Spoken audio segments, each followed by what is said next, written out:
Welcome to the Banker Lamp. Please enjoy the video. You start by confirming prerequisites. Update Mac OS and open Music.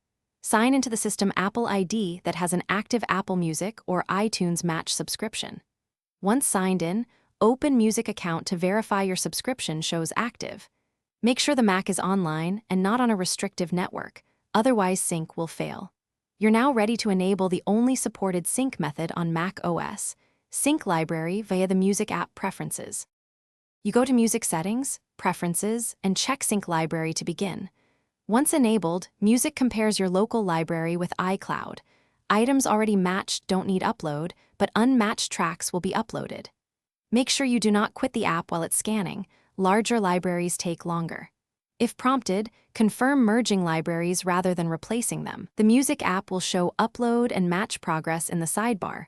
Watch those indicators until they stop changing. You finish by verifying that cloud icons appear next to tracks and that songs stream or download on demand.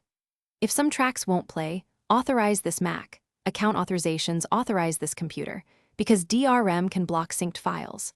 Once done, restart the Music app and confirm Sync Library still checked. If the sync stalls, sign out of Apple ID and sign back in, or disable and re-enable Sync Library after ensuring a stable internet connection. Thanks for watching. If this was helpful, leave a like and consider subscribing. See you next time.